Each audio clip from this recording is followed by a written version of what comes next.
Hello, everybody, and welcome back to another episode of the Jordan Simone Show.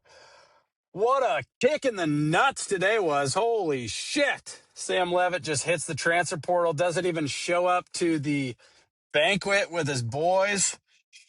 Oh my gosh, where to even begin? First and foremost, I hate it. I think it's a terrible decision for him. I don't know who's in his corner telling him that he needs to go chase the money. He could do everything he wants to do at Arizona State. He's already won a championship. He could have been a Mount Rushmore type quarterback, a Jake Plummer type that no matter when he came back to Tempe, they would have rolled out the red carpet for this kid.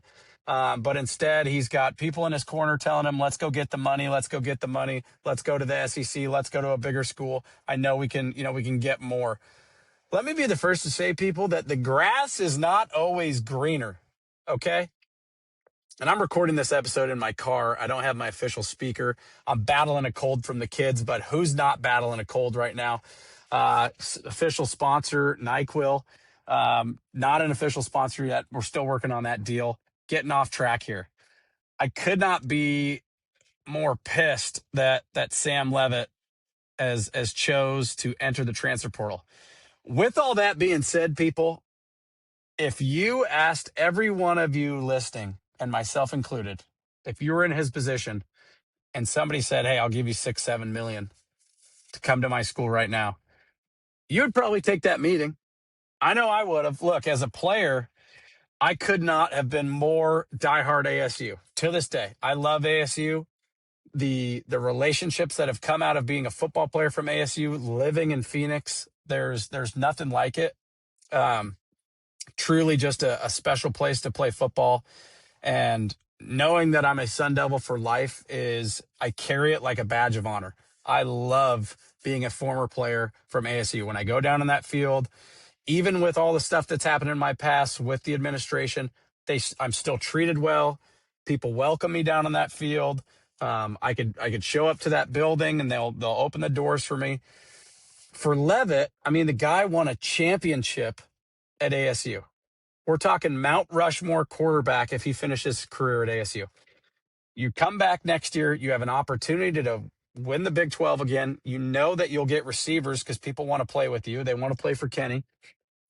But instead, here we are. Sam Leavitt has entered the transfer portal, and he didn't show up to the team banquet last night. That, I think, is more alarming than anything. Obviously he had the foot injury. He didn't show up to practice. I get that. I tore my ACL the end of my senior year. I didn't go to practice for a week or two just because you're supposed to be laid up, right? But at that time, I was a senior, was the end of my career, and I was trying to get better to, get a chance to play in the NFL. I still showed up, towards the end and when I could. So, people give him a hard time for that. I don't know, but not going to the team banquet, that's I don't know what that is. I don't know why he didn't go. But so many layers obviously to this story, and obviously it's a tough decision to make, right? The thing that I keep thinking about is Kenny has such a good relationship with his players, and Arroyo for that matter. Why would Kenny let him leave? What's going on in the background? And I have no outside knowledge. This is just me thinking in my head about what's going on. And I assume that Kenny had a conversation with Sam, in some exit interviews, and Sam's going, coach, I don't know. I'm thinking about, there's these offers that I'm getting thrown out for 6-7 million. And Kenny, being the guy that he is, which is he loves ASU, right? Kenny loves ASU. He's loyal to ASU above all else.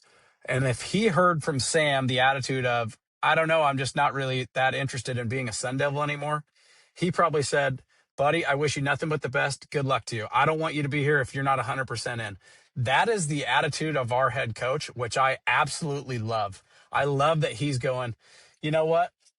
If you don't want to be here, I get it. Okay.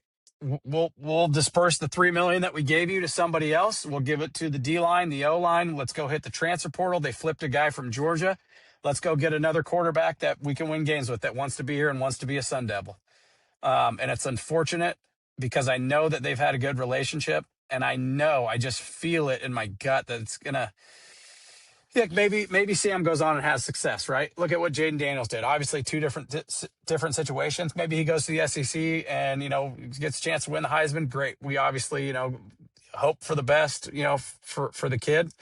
Um, but if it doesn't work out, this is a kid that had the key to the city in Tempe, and whoever's in his corner, I heard his brother is his agent.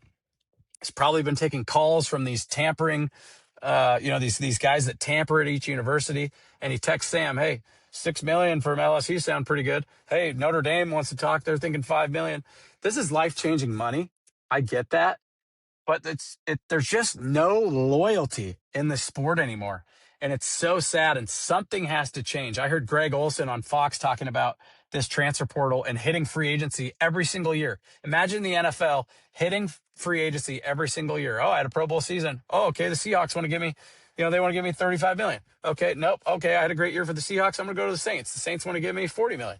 It's just not sustainable long term. And think about if you're a booster for ASU and you got a call last year going, "Hey, we need to keep Leavitt happy. We need to get him 3 million. We need to get him a truck. We need to get him this, that." And they go like, "Yep, okay, everything that you need, here you go, coach. Here's 3 million. Boom, we got Leavitt back, and he plays 4 or 5 games, not healthy, has season-ending surgery, and now he's hitting the transfer portal." How would you feel about that if you gave your money to this program to keep this quarterback happy? And then out of nowhere, he hits you with, "I'm leaving. I think the grass is greener somewhere else." Let me tell you, folks, the grass ain't greener. It rarely is greener. I would have loved to see Sam stay, obviously, but I don't think it's as, what, if Kenny and this staff are wishing him the best and good luck, it tells me that they've got something else in mind. And I've heard some interesting portal talk. I'm hearing the quarterbacks that they're going after, and it is very interesting. I'm hearing a couple different things. I don't even know if I want to say it because people just go crazy. But there's Kenny's going to figure it out. I think at the end of this, we put our trust in Kenny to do the right thing, to say good luck to you, and we get behind Kenny. He can develop quarterbacks. He's done it time and time again. Would I've loved to see him get Leavitt for another year? Absolutely. I just think that Leavitt's ready to take that jump after a year like this year where he was humbled. It's a tough year when you have that much hype and it doesn't pan out. But you're seeing a couple other guys transfer today and hitting the portal. That's fine. I think we take the 3 million that Leavitt was getting, maybe more, and we disperse it to some other guys. Look at what Texas Tech did on their defensive and offensive line. That's where the games are going to be won in this conference. Clearly, we can run the football. I mean, Raleek Brown's a stud. We've got a stable of running backs that have come through in the last 5-6 years. So I wouldn't be surprised if we had another great running back come in and put up some crazy numbers.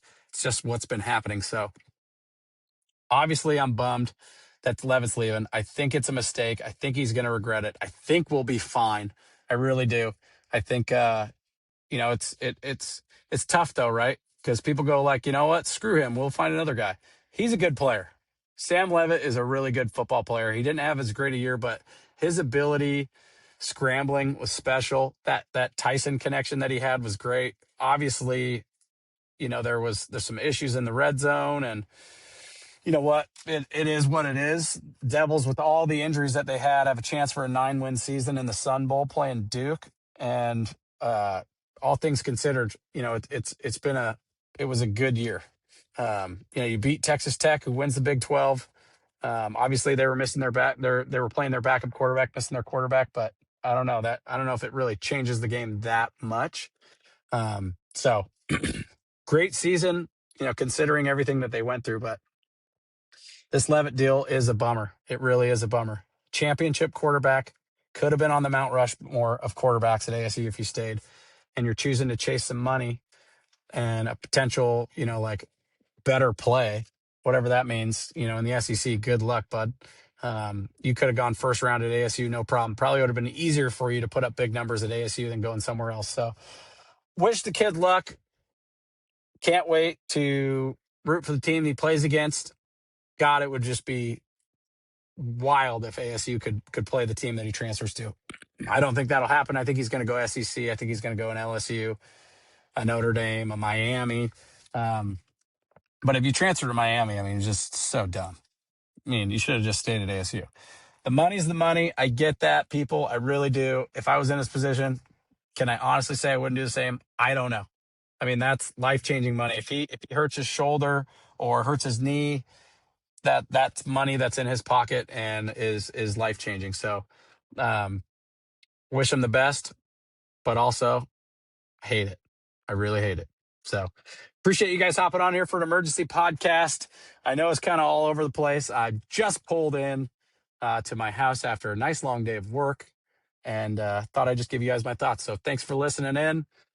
Tweet me, ask me some questions. It's a wild place, college football right now. Who knows what's going to happen next? Thanks. Bye bye.